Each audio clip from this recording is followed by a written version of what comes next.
कल हम धारिता टॉपिक प्रारंभ किए थे। कैपेसिटी आज हम पढ़ाने चल रहे हैं संधारित्र। संधारित्र क्या होता है? इसको कहते हैं कैपेसिटर। संधारित्र एक ऐसा समायोजन है जिससे किसी चालक के आकार में परिवर्तन किए बिना उस पर आवेश की पर्याप्त मात्रा संचित की जा सकती है। जैसा हमने बताया कि धारिता जो कैपेसिटी होती है, किसी चालक पर हम कितना चार्ज दे सकते हैं। हर चालक की, हर कंडक्टर की एक कैपेसिटी होती है, वो उसको हम कितना चार्ज वो ले सकता है, कितना चार्ज उस पर हम गेन कर सकते हैं। अगर मान लीजिए यानी कंडीशन में अगर हमको चार्ज बढ़ाना है तो उसकी पावर को कैसे बढ़ा सकते हैं, तो वो हमारा जो डिवाइस है उसका नाम है कैपेसिटर।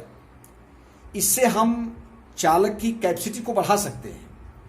उस पर जो चार्ज की क्वांटिटी है उसको हम कैसे बढ़ा सकते हैं, वो डिवाइस हमारी है कैपेसिटर। तो इसको संधारित्र कैपेसिटर है क्या? संधारित्र एक ऐसा समायोजन है जिससे किसी चालक के आकार में परिवर्तन किए बिना उस पर आवेश की पर्याप्त मात्रा संचित की जा सकती है। संचित मीन्स इकट्ठा, उस पर चार्ज को हम sufficient amount of the charge उस पर जो है कर सकते हैं। तो हमारी डिवाइस का नाम है संधारित्र। अब होता क्या है, यह दो चालकों का युग्म होता है, पेयर ऑफ टू कंडक्टर्स, जिन पर बराबर परंतु विपरीत आवेश होता है। ये दो चालकों का युग्म होता है जिन पर बराबर परंतु विपरीत आवेश होता है। इन चालकों को संधारित्र की प्लेटें कहते हैं, प्लेट ऑफ कैपेसिटर्स। अब जरा ध्यान दीजिए, ये प्लेट एक ए है और दूसरी प्लेट ए है और इनके बीच की दूरी डी है। अब जरा ध्यान दीजिए, अब हम इन पर जो है संधारित्र होता क्या है, दो चालकों का युग्म होता है, जोड़ा, जिन पर बराबर परंतु विपरीत आवेश होता है। इन्हीं चालकों को संधारित्र की प्लेटें कहते हैं। अब जरा ध्यान दीजिए, इन पर कैसे चार्ज कर, ये जैसे एक प्लेट हमारी ये हो गई और दूसरी प्लेट ये है। अब इसको चार्ज कैसे करते हैं, ध्यान दीजिए। इस प्लेट को हम धनावेश देते हैं, पॉजिटिव धनावेश देंगे तो इसके अंदर वाले पृष्ठ पर यहां पर जो होता है तो ये धनावेश देंगे तो ये दूसरी प्लेट को के ऋण आवेश को क्या करेगा, अपनी तरफ आकर्षित करे, अट्रैक्ट करेगा। और जो पॉजिटिव चार्ज इसमें होगा उसको रिपेल करेगा, प्रतिकर्षित करेगा। अब जरा एक बात ध्यान दीजिए, जैसे ये हमारी प्लेट जो है न्यूट्रल है और इसको हमने किसी सिस्टम से हमने क्या किया, इस पर जो है चार्ज दिया, प्लस चार्ज, इसको हमने धनावेशित किया। या ध्यान दीजिए, जब ये प्लेट हमारी धनावेशित हो जाएगी प्लस क्यू, तो इसमें क्या होगा, ये जो हमारा पॉजिटिव, तो इसमें जो न्यूट्रल होता है, चूंकि पढ़ाया गया है तुमको कि न्यूट्रल जो उदासीन होता है उसमें number of electron equal to number of proton, दोनों बराबर होते हैं, इसलिए वो न्यूट्रल होता है। अब जरा ध्यान दीजिए, तो जब इसको हम पॉजिटिव चार्ज देंगे तो ये दूसरे प्लेट में जो इलेक्ट्रॉन्स होगा उसको अपने अंदर क्या करेगा, अट्रैक्ट करेगा, और जो पॉजिटिव चार्ज मीन्स जो प्रोटॉन होगा उनको रिपेल करेगा। अब क्या करेंगे, तो जिससे ये जो दूसरी प्लेट हमारी है, ए प्लेट ए, ए प्लेट बी, तो जो प्लेट ए हमारी है, या ध्यान दीजिए, ए प्लेट ए, ए प्लेट बी को हमने प्लस क्यू चार्ज दिया। अब क्या होगा, तो प्लेट बी जब इसको हम पॉजिटिव कर देंगे तो ये हमारी इंसुलेटर स्टैंड है, इसमें लगा दे, तो इस पे जब पॉजिटिव चार्ज देंगे तो ये क्या होगा, ये इस पर जो न्यूट्रल है इसमें जो इलेक्ट्रॉन है इधर अट्रैक्ट होंगे और प्रोटॉन रिपेल होंगे, जिससे प्लेट बी के अंदर वाली पृष्ठ पर ऋणावेश नेगेटिव चार्ज और बाहरी पृष्ठ पर धन आवेश उत्पन्न हो जाता है। अब करते हैं क्या है, इस प्लेट को, इसको हम जोड़ देते हैं अर्थ से, इसकी अर्थिंग कर देते हैं, या इसको हम जोड़ देते हैं पृथ्वी से। अब ये जो होता है, तो होता क्या है, ये जो धनावेश कहाँ चला जाता है, पृथ्वी में।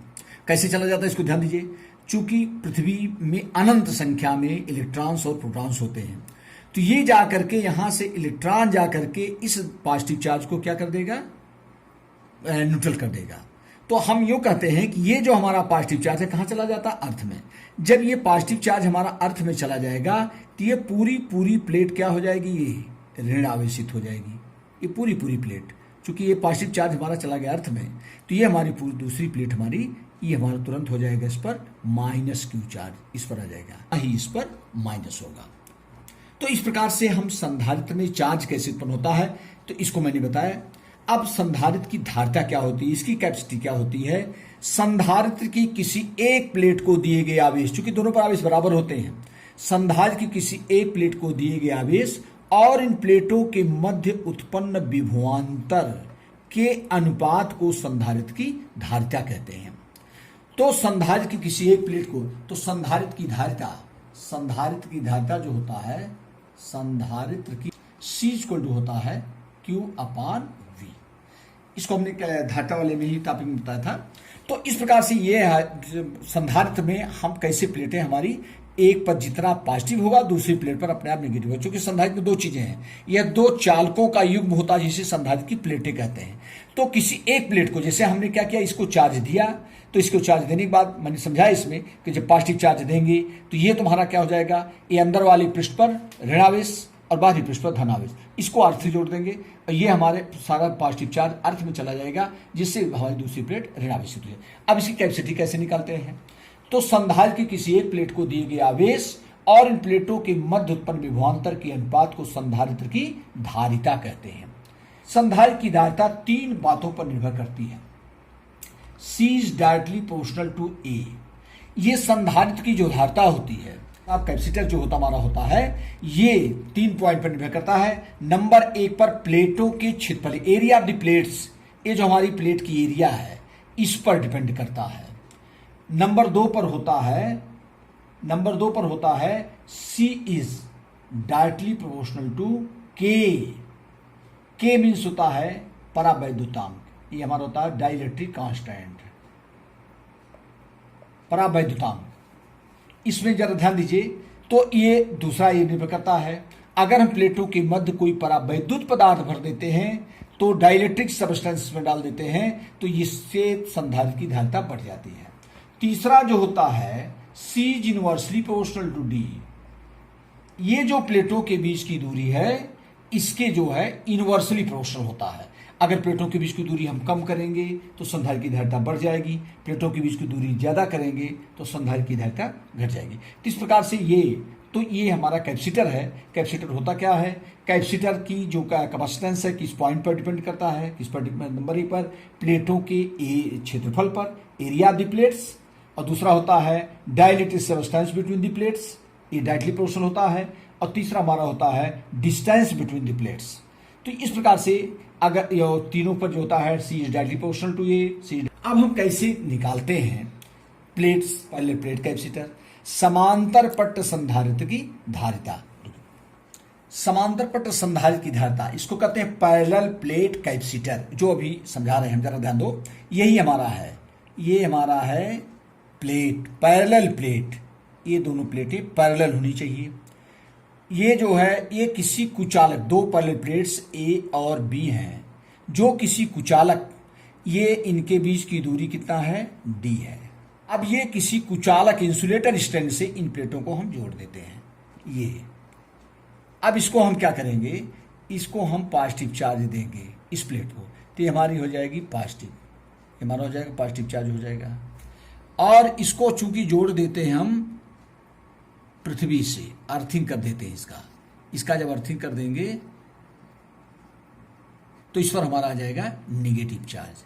कौन चार्ज आ जाएगा, निगेटिव चार्ज हो जाएगा। इसकी हम कैपेसिटेंस कैसे निकालेंगे, तो सबसे पहले जरा ध्यान दीजिए, पॉजिटिव चार्ज है तो ये इलेक्ट्रिक फील्ड होगा, यहाँ पर इलेक्ट्रिक फील्ड का ए डायरेक्शन होगा, चूंकि हमेशा direction of the electric field होता है फ्रॉम पॉजिटिव टू नेगेटिव। तो सबसे पहले हम निकालेंगे प्लेटों A तथा B के बीच, प्लेट A तथा B के बीच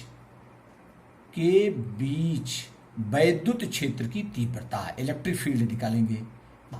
ई क्यों निकालना, धारिता निकालना है तो हमको निकालना पड़ता है पोटेंशियल डिफरेंस, और पोटेंशियल डिफरेंस हम निकालने चल रहे हैं। चूंकि धारिता C = Q/V, कि C equal to Q upon V. तो क्यू अपान वी, तो क्यू तो हमने दिया ही, हमको नोन है, अब हमको वी ही कैलकुलेट करना है। तो वी कैसे निकालते हैं? तो सबसे पहले निकाले हैं, दो प्लेटें हैं, उनके बीच वैद्युत क्षेत्र की तीव्रता ही बराबर होता है sigma upon epsilon 0 into K. Sigma upon epsilon 0 into K. Sigma क्या है? Surface charge density. Sigma is equal to होता है Q upon A. Sigma is equal to क्या होता है? ये है आवेश का पृष्ठ घनत्व, सरफेस चार्ज डेंसिटी सिग्मा हमारा होता है, और सिग्मा इज इक्वल टू होता है Q अपान ए। पीछे पढ़ाया जा चुका। Sigma is equal to Q upon A. और दो प्लेटों के मध्य इलेक्ट्रिक फील्ड कितना होता है? दो पैरेलल प्लेटें हों, उनके मध्य इलेक्ट्रिक फील्ड की इंटेंसिटी होता है इज इक्वल टू होता है sigma upon epsilon naught into K. Epsilon not निर्वात की विद्युतशीलता और के है डाइलेक्ट्रिक कांस्टेंट। इसलिए प्लेटों के मध्य उत्पन्न विभवांतर, प्लेटों के मध्य उत्पन्न विभवांतर V इक्वल टू होता है ED. V equal to ED. E है वैद्युत क्षेत्र की तीव्रता और विभवांतर में संबंध, V equal to ED. V है विभवांतर, D है यही दूरी, और ये है वैद्युत क्षेत्र की तीव्रता। तो V इक्वल टू हो जाएगा, अभी की वैल्यू रखेंगे, E इक्वल टू होगा sigma upon epsilon 0 into K, epsilon naught into K into D. Sigma is equal to होता है, चूंकि sigma is equal to Q upon A, sigma is equal to Q upon A, इसलिए V equal to आ जाएगा Q upon A epsilon naught K into D. ये हमारा आ गया। यही V की वैल्यू सिग्मा का ये हमारा है, sigma equal to Q upon A. Surface charge density ये सिग्मा है, sigma equal to Q upon A. यही सिग्मा वैल्यू यहाँ पुट कर दे रहे हैं, तो V equal to Q upon A epsilon naught into K, ये हमारा आ गया। इसलिए संधारित्र की धारिता C इक्वल टू होता है क्यू अपान वी। तो C क्यू रख देंगे और V की वैल्यू ये पुट कर देंगे, Q D upon A epsilon naught के, ए एप्सिलॉन नॉट के। अब ये हमारा ऊपर चला जाएगा, इक्वल टू आ जाएगा Q इंटू ए एप्सिलॉन नॉट के अपान एप्सिलॉन नॉट के अपान क्यू डी। अब ये Q से Q कैंसिल हो गया, तो C इक्वल टू आ जाएगा ए एप्सिलॉन नॉट के या के ए एप्सिलॉन नॉट अपान डी। ये हमारा आ गया संधारित्र की धारिता। समांतर पट्ट संधारित्र की धारिता C इक्वल टू हो जाएगा के ए एप्सिलॉन नॉट अपान डी। देखो इसी फार्मूले से स्पष्ट हो गया कि C किसके डायरेक्टली प्रोपोर्शनल हो रहा है? के। C किसके डायरेक्टली प्रोपोर्शनल हो रहा है? ए के। और C किसके इनवर्सली प्रोपोर्शनल हो रहा है? डी के। जैसा पीछे पढ़ा गया है, ये फार्मूला है समांतर पट्ट संधारित्र की धारिता। Thank you.